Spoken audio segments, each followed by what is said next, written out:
Hello, everyone. We are at the studio of Seco Digital, based in the great city of Houston, and we are Untitled Final, a graphic design podcast that talks about current news relating to graphic design and really just graphic design in general. We're leaving the topics that we can cover pretty open. So, yeah.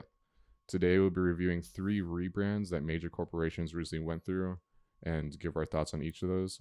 So, the ones that we're going to be covering are BBVA, Android, and Staples.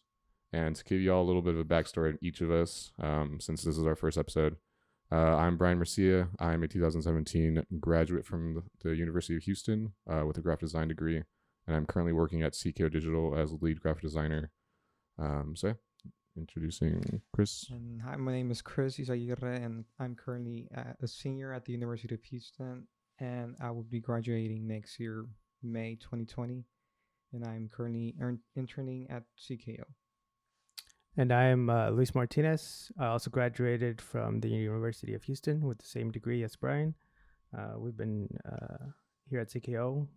I've been here for about 2 years. Yeah, it's been a little bit now. Yeah, Brian's been here a little bit longer. But yeah, we're here doing design things. Mm-hmm. So the first thing, kind of just jumping right into it, I think kind of starting off with BBVA. They recently rebranded and have been launching it, and some of the storefronts have kind of like started to actually put up the new logo and stuff. What was y'all's initial reaction when you all first saw these logos? I like that it's serif now. It used to be, sans serif, sorry, and it looks a lot cleaner. I like the sort of like arrows of the V and the A, one going down and one going up. I think that's like very interesting, and it's nice to look at. Wow, positive. Very positive. Yeah. Has to be negative. Yeah, dude. I thought it was like kind of a. I like it. I like how I thought. I mean, I think in general it's a good direction. They definitely did need a rebrand because if you looked at their old stuff, like it did look very dated. Right. And like they did look just like they were just out of date in comparison to other banking companies, I guess. So definitely them rebranding is a smart choice. But in terms of just a logo, the only gripe I really have with it is that how it's like slightly raised. Like the first time I saw it, I thought it was like an error, or like I'd like do a double take. I was like, is that supposed to be on the baseline? Is that supposed to be that high? Like, why is it? It's either it's like in between, like not far enough, being like away from everything, and being too close to the baseline. So, like, it's just like a distracting thing for me. Yeah. Initially, I thought the same thing. Yeah. But it's been a couple of months now, and it's kind of grown on me. It's grown on me that I accepted the fact that it's shifted, and the shift kind of emphasizes a lot of things, a lot of change, shift, transactions. That's how I see the arrows as transaction. So whenever you deposit money or you take out a loan or whatever, you kind of have that sense of transition between accounts. So that's what I see. Okay. And I didn't mind the shift because it shows that depositing, taking out transactions. Yeah, I think. But initially, I was like, "What are you doing? Why not keep it at the same baseline? If you're gonna, commit to it, then do it." Right, because I think like even looking at just like different things, different resources throughout the web, like just the internet. There's like a version of this same logo, like where everything's on the baseline. And I thought like that just looks better in my opinion. Like it's less distracting, or it's like it just doesn't look awkward, especially small. Like when it's really really small. Like you barely see that slight shift, but it's kind of noticeable at the same time. So you're like squinting at it. It's like, what is that? Is that right? For me, smaller, I can notice it more. Like I'm looking at it right now, and all the BV and the V are there, but the A is like really up. But whenever it's larger, I like it more. But yeah, in terms of like the rest of the branding elements, though, I think it's pretty great. Like a lot of the other stuff that they fleshed out, like photography. The colors that they have are really good. Their typefaces are really good. Illustrations are tight. Just everything else around it, I think, is pretty spot on. I think they did a great job. It's just that logo. That's really my only thing. It's just the shift, I think. Yeah, because definitely definitely improvement from their old stuff. And hopefully they kind of keep expanding on it as they kind of move forward. So I guess like from a general audience reacting to it, I know we talked about it like earlier on in the office, how we all felt about it. Like I think we initially had a negative reaction to it, but I guess at least you've kind of like shifted more a positive one. Yeah, especially after I seen kind of their explanation about I mean, they put out a whole blog about the rebrand. Mm-hmm. I think that's great to show people like us, designers, the variations of how it came about, the new logos, the new typeface, how they came up with the geometry of it, the new brand colors, the graphics, like those two gradients that kind of look like, well, they call it the light stream, right? And how it came from the V and the A, and how they use it on the cards, and how that's kind of like signifying transition, and just it says here, soaring ambition, embracing exponential technology, to make banking better for our customers. That's essentially what they're trying to do with that shift, in that light stream. So it grew on me just because of the methodical ideas behind it. And I understand where it's coming from. But initially, I was like, why? But then they're like, this is why. So I was like, okay. So generally, Luis is okay. It's growing on him. He's cool with it now. Chris, you like it? Yeah, I do like it. From whenever I look at it from the older one, I enjoy this one more. It's thinner and cleaner, and I do like whenever they're using it on like billboards as like with different objects. Like right now, I'm looking at a balloon, I think and it's like sort of meant symbolizing that they're going up, or the customer is like getting like better with them, and I like that. Not tight. So I'm kind of like maybe the only pessimistic one here and just not feeling the logo. I mean, it's just that shift. Really, everything else is fine. I think it's awesome. You think it should have been more deliberate shift, like a higher shift, or should it just either a more deliberate shift, like a higher one, make it more obvious, so like it works in smaller instances? Because I think the flexibility kind of breaks whenever like you look at it small and it looks awkward and far away. Yeah, like you have to again do like a double take at it and be like, is that right? Either do more of a deliberate shift where it's more obvious, or just keep it on the baseline and do something else to kind of give the logo more interest. What that could be, I have no idea, but I would agree that like maybe if they're all on the baseline, it would maybe look too plain, and it would maybe need something extra to kind of like spice it up, whatever that may be. I think so the V and the A are very pointy, right? On their explanation, they adjusted the typeface in order for it to be that pointy. Right. Initially, it has I think the typeface bottom. Is great. It's great. So that itself could have been enough to kind of push that direction. And maybe shifting it up was too much. Overall, I think they did a great job, aside from, I guess, my opinion on the logo. Kind of moving on to the other brands. Android. So initial reactions to this one, I think this one happened pretty recently. Actually, no, Staples one that happened really recently. Android happened a little bit ago. But yeah, initial reactions for Android. What do y'all think? I don't like it. I think it looks like an alien now, and it's supposed to be like a robot, right? Yeah, it's supposed to be. Yeah, that's what it's been. The type, it's sort of similar, but I do like the type. But the illustration, it's like it's missing something. Did you like the full body robot that they had? You missed a little. You missed the full little guy. All right. What about you, Lise? I'm not a big Android fan. Oh, just in general. Just in general. So aside from your Apple biases, what do you think of the logo? I think it's a better direction.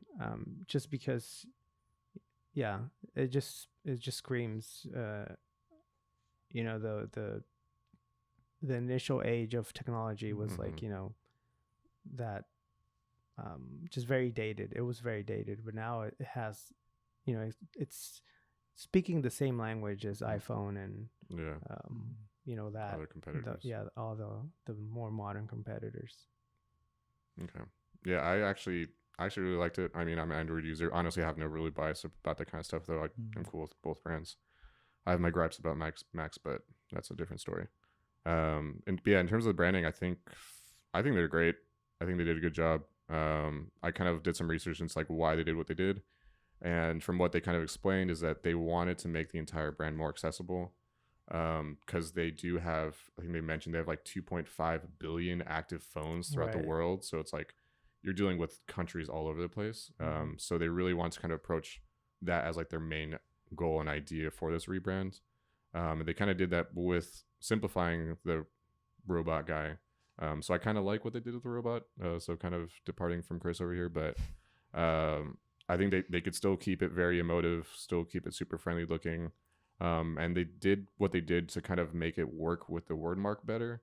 Because originally that robot, I feel like they were probably having troubles working both of those elements together side by side. The whole body was too much. Now that I see it. Yeah. It's very vertical. It's very high. So it's like you put it on top, the word mark just shrinks. Right. You can only use one or the other. Whereas, yeah, like if I sent you all this link right here, but if you all like scroll all the way closer to the bottom, like there's the old one. The GIF. Oh yeah, that's what I'm looking at. Yeah, and like it's a crazy stacked robot on top of this word mark. So like it's a weird balance. So definitely just kind of having the head as like the main, almost like brand mark at this point.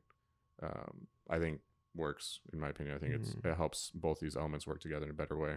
Yeah, and if you see that alien head, you'd know that that's the language that the same little android. Yeah, totally. They didn't change the language of that little guy enough to where it's like you don't recognize anymore. And like that robot's been around for I don't even know how long now. And I think a lot of people don't really realize that companies rebrand.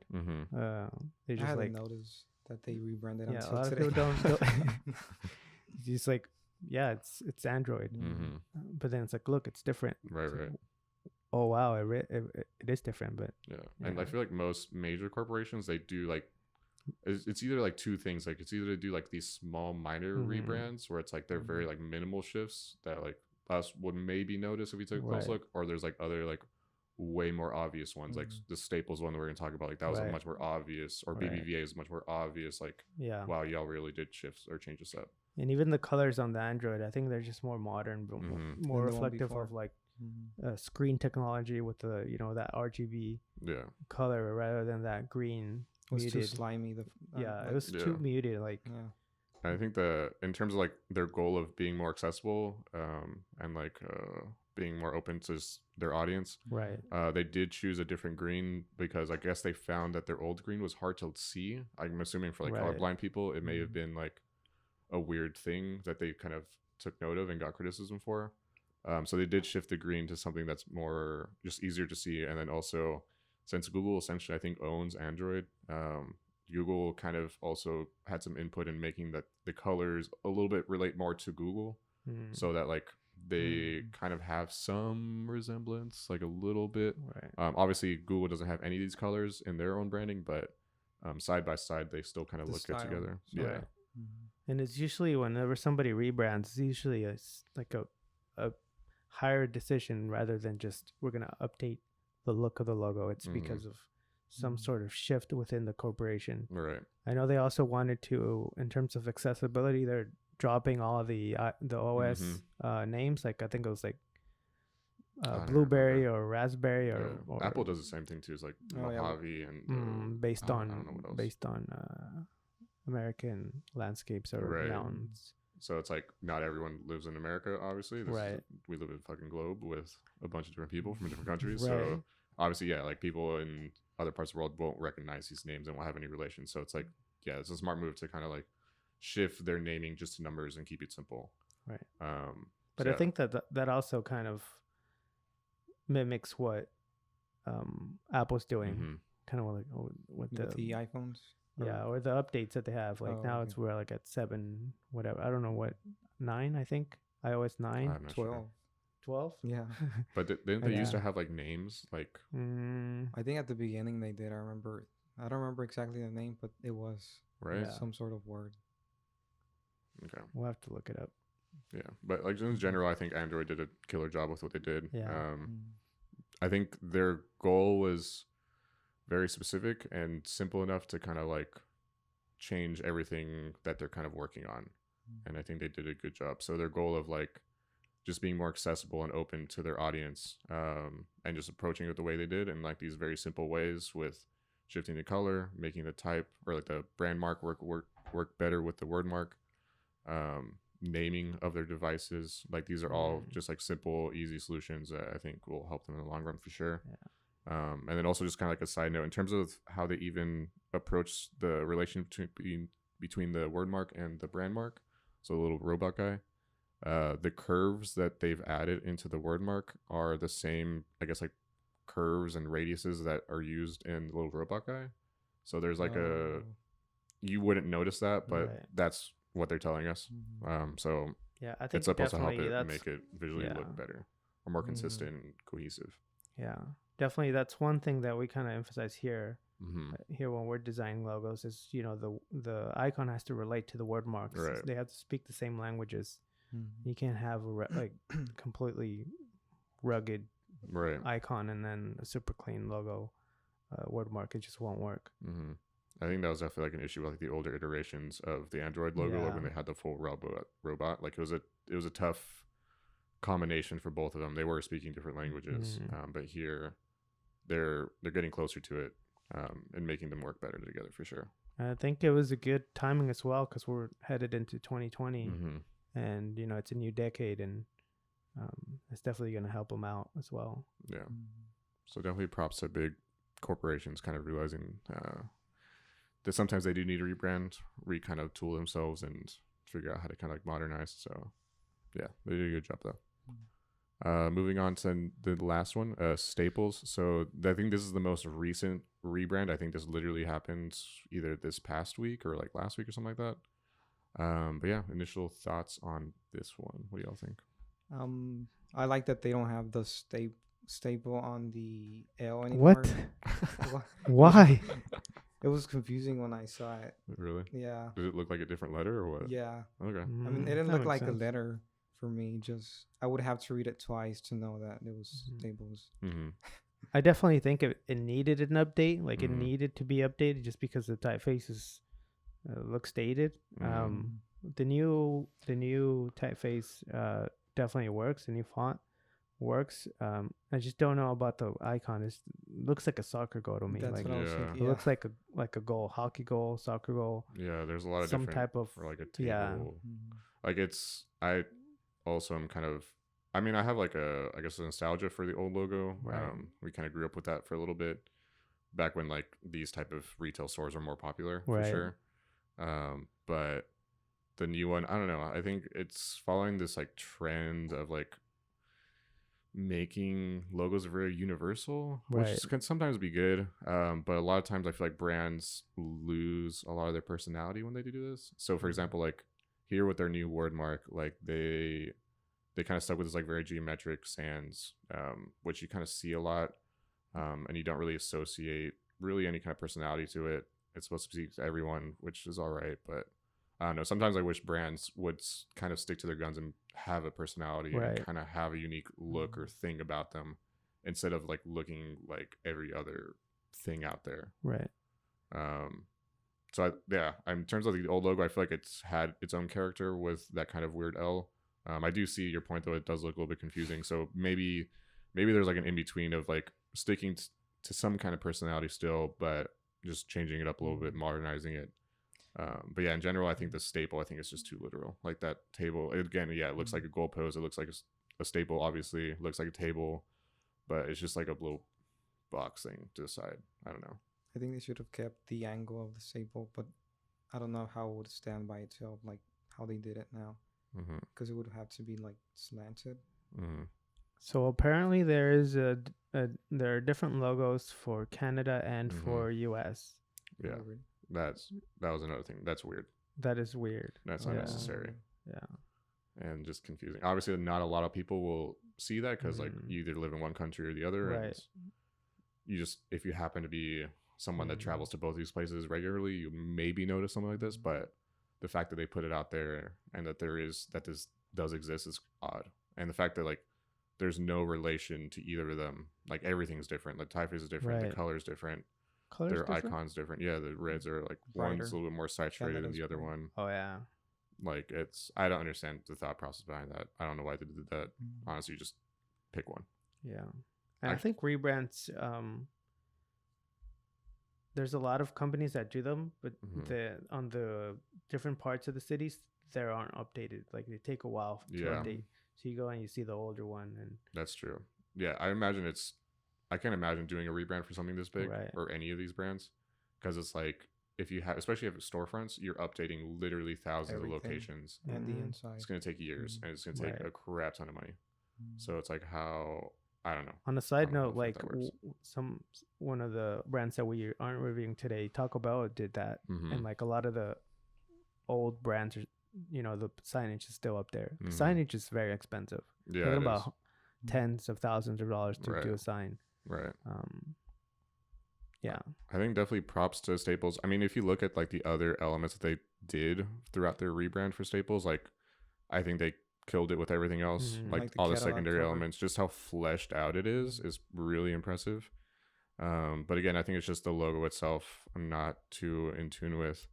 And then also kind of like a bigger question though for brands like this, because we do see businesses kind of like start to panic if they see that their industry or their business model isn't working, and sometimes they think a rebrand is something that's supposed to help them. But for this specific case, Staples is like essentially like an office stationery store, right? But this day and age, like we have Amazon, we have Walmart, so you can get like any of the stuff that they sell anywhere else. Like they just sell the pretty regular things that as like a business or as a brand, like how do we as consumers like what makes us want to go to Staples, honestly, or like Office Depot? Convenience, because you can just go there and get it during lunch or something. Right, because it's close. Right. But it's like if you have like a Walmart though, like you could just go there too. Or if you have like a CVS and you need some pens, you just go there. Right, or if you like, they don't do anything, they don't have anything special inside their store that me as a consumer makes me like want to directly go. It's like, okay, I need to go to Staples today.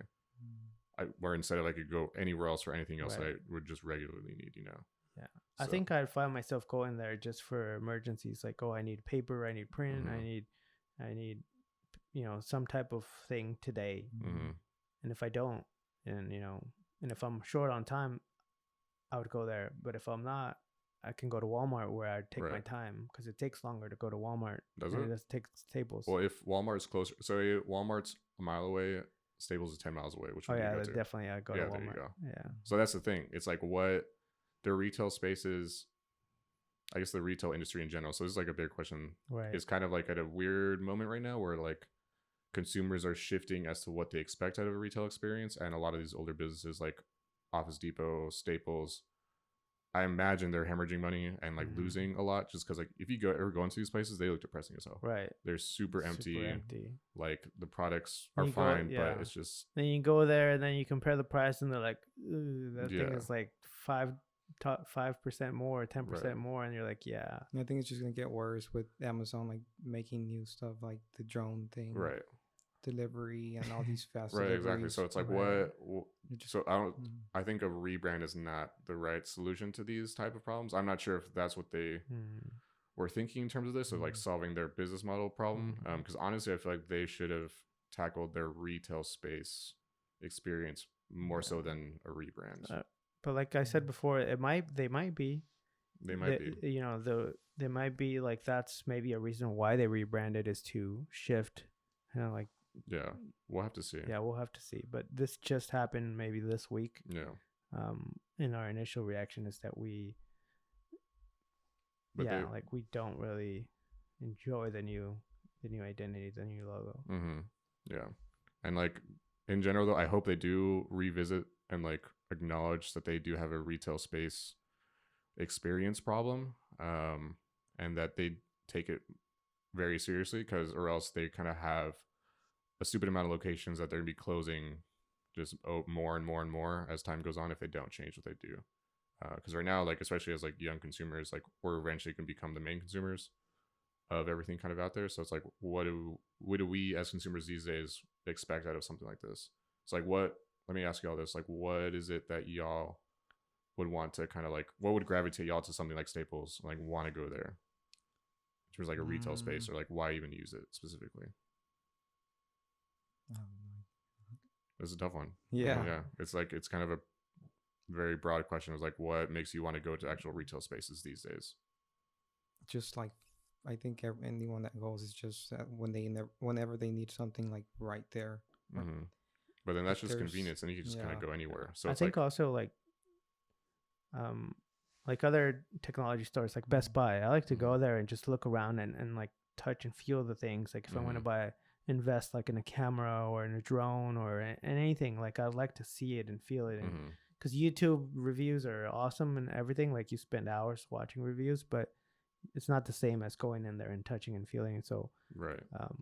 I know Office Depot has a lot of good chairs. You know, you kind of go in there and like sit on every single one until you like the one you like. But like how they're presented though isn't very good though. They're just kind of like sat next to each other. It just looks like a Goodwill almost. Like it's not, it does. It's not good. So it's like definitely focusing on the experience of it all. Is definitely good. Definitely like, so you would want like more product experience. Right. I think that's what sort of like what IKEA does. Yeah. Like IKEA is like a great example, like making a retail space almost like a destination. Like, I mean, it's a day thing to go to IKEA. Fucking going like Disneyland. You don't, it's ridiculous. Yeah, you're like excited to go there just because, and then they have like, it's like they have food, and then they have like an experience. They have a playground, they have a ball pit. It's crazy. But I mean, we can't expect that from every retail store.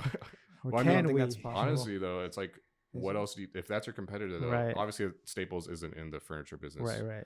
But it's like, I mean, they have desks. They do. They have chairs. Right. But then, so like, it's like, how do you compete? Like, you kind of have to play the game, I guess. Like, you have to make yourself more interesting and engaging and interactive. Like, so. I think definitely like, experience is what it's about for the retail stores that are, you know. Because like even like their mission for like Staples rebrand, it's like it's kind of confusing. Let me see if I can look it up real quick. Their, I guess, mission statement or like, I don't know, slogan, I don't know what it is. Work-life fulfillment company. That's what they see themselves as. But like even that itself is kind of confusing. Like in Canada, it's work, learn, grow. Yeah. So how do you grow there? How do you grow in Canada? Wow. No, I mean that's in Staples. Rude. I'm sure people are growing in Canada. No, in Staples. But yeah, no, in terms of like this work-life fulfillment company, it sounds kind of wordy and kind of confusing. So if that's what they want to be, obviously maybe defining it a little bit better, but then also it's like, how do they make this shift into the modern world? Like I guess another question is like if they're doing more digital things and kind of pivoting that way, or are they going to acknowledge their retail space experience and do something different? Right. Because definitely if they do digital, then yeah, they can kind of do whatever they want, revisit their website, make apps, whatever. But in terms of the retail spaces, like we've kind of known Staples to be, along with like Office Depot, like they need to do something or else they're just going to be slowly closing more and more stores. Right. Like Radio Shack. Right. Exactly. That they completely lost track of it all. Toys R Us, another one. So like there's a lot of these places and retail spaces that just aren't cutting anymore because of their storefront. I think Toys R Us, isn't it coming back? I heard some people bought it and like so maybe they're like changing their experience or something. Maybe, hopefully. I mean, they need to. That's the thing. It's like they need to do something. Because like I think that's kind of like what other industries are obviously dealing with that have retail spaces. So for example, kind of stepping back a little bit to like the banking industry. So for example, like BBVA obviously is in the banking industry. What I've heard like other countries are starting to do is starting to notice like throughout the world, I think it was like in Germany or Sweden or something.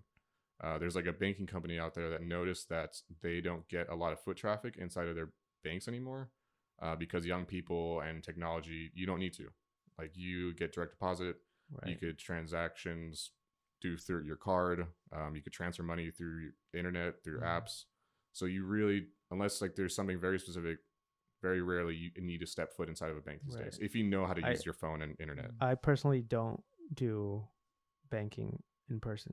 Everything I do is online. Right, like exactly. Me too. I use PayPal for everything. They even have a checking account and routing number and debit card, everything there. Right. The only reason why I would go to a bank is to get cash. Right.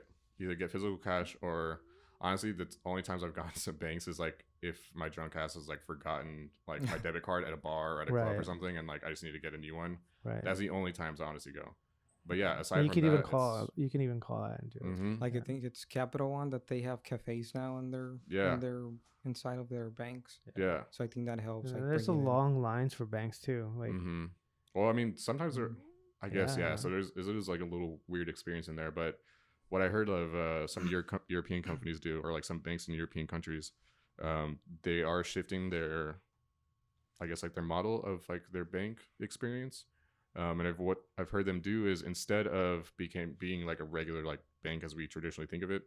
In order to attract younger people to kind of come in, they're essentially just getting rid of the entire experience as a whole and just pretty much creating almost coffee shops.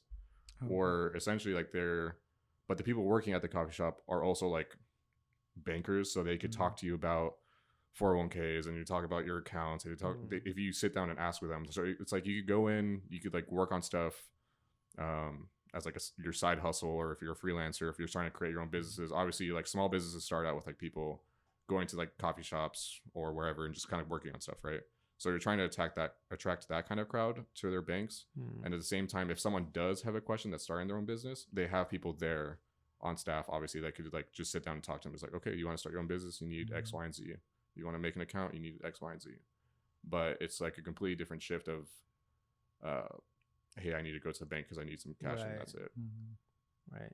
I think this is, somewhere along the lines in the future. I don't know how many years, but definitely everywhere you go, you want a good experience. Like you don't want a terrible experience everywhere. And if the people that are doing right, like let's say Starbucks, people go to Starbucks all the time, not for the coffee. I mean, you go for the coffee, but you go for the experience of going there and working and just being productive, right? Or just meetups or whatever. It's like nobody wants to waste their time going to something that they have to do. Right. So it's like, why not change the space in order to accommodate the experience of life everywhere? Yeah, because right now going to the bank is like a task. It's like an errand. It's like, fuck it. It's pretty gonna be boring. like 10 minutes of my time. It's not a lot, but it's like you feel like it's like, ugh. Right. Whereas if it was a coffee shop, I'm going to probably go there naturally just because I like to work in the evening sometimes. And I go to coffee shops anyways just to go work on stuff. So, I mean, like, I think like that kind of idea of just taking an honest look at your retail experience and just kind of changing it up, I think is pretty awesome. Yeah. Or on the other hand, like stepping back into like Staples kind of realm of like work life stationery store. I think I would like honestly tell like their executives like travel to Japan and like look at like what they do in terms of their store spaces. Right. Because like they are crazy with that shit. Like they are so good at creating great experiences, and like they don't have to do like some revolutionary idea of like revamping their storefronts. But like there was a stationery store in Japan that was like 7-8 floors tall, and like each floor had like its own item that like it was super specialized in, and like the entire thing looked super nice. Like it was, and the place was packed. Right. For stationery, like paper, pens, notebooks, like it was insanely packed because they created it like a unique retail experience just because of the quality of everything. I don't know, just how deep each product went. Like you could get like a super basic thing or super expensive, one of a kind almost type thing. So it's like maybe it's something like that where they create almost like a Texas Art Supply version of it all, where it's like people go to Texas Art Supply here in Houston. I don't know if people are ever going to view this outside of Houston for now, but it's like as artists or as designers, like that space is like you can find whatever you want there in terms of art and design, because like they dive deep into that specific thing. Maybe Staples or like that work life stationery type thing should maybe do something similar, where it's like, yeah, you have your general big pens, but then you also have like some crazy shit displayed super nicely, and then obviously leading back to your product interaction and having that like super fun to use and pick up and do. Definitely they have to think about the experience a lot more for sure. Because I know in Vegas they have like the Coca-Cola store where it's like 4 floors of just nothing but Coca-Cola, and like at the end of it you have like a tasting thing where you get like 8 different ones from 8 different countries. You can only drink 3 because the other ones are like disgusting, but they're pretty bad. It's like bacon flavored Coca-Cola. It's like, what the fuck? I don't need that. But yeah, something like that, some based on experience, like and it's packed, people are always there, and it's hard for retails because they have to accommodate every city, like hundreds of and thousands of stores, but if they can do one thing and make it really great in terms of experience, I think just in my opinion, it's like just prove it once, like do it good once in like one city, and it was like, okay, it worked here, let's try it at another place, and then another place, and then in another place. Because definitely like I'm kind of seeing of the retail stores at least I go to, like it's more about like it's almost like a destination, to kind of check out, just because I know they do their spaces really well. But then again, I'm not the average person. So we're obviously designers. We look at this kind of stuff very critically, but the average person may just be more about convenience. And then that's also fine. Like, so how do you make that experience thing? How do you tackle experience as your main goal? Or not experience, but convenience as your main goal as a retail space? Who knows? So yeah, definitely kind of bigger questions. Anything else y'all wanted to kind of cover? I think I've kind of went through my notes. I think we're about to wrap it up. Yeah, you think so? I think we did all right for the first one. I think definitely really good. Definitely thank y'all for listening. For those kind of tuning in, shout out to University of Houston. We're all from there, so hopefully some classmates may be tuning into this, and if they got to this point, what's up? We're gonna try and do this, I think, bi-weekly. Definitely kind of follow us on social media, CKO Digital, on Instagram. Definitely be announcing it there. I think we're gonna be creating a YouTube to put these videos up, and just follow us on social media. We'll be definitely kind of announcing where we're gonna be placing these podcasts for sure for the future. But yeah, thank you very much. Thank you. Cut. Done. Bye.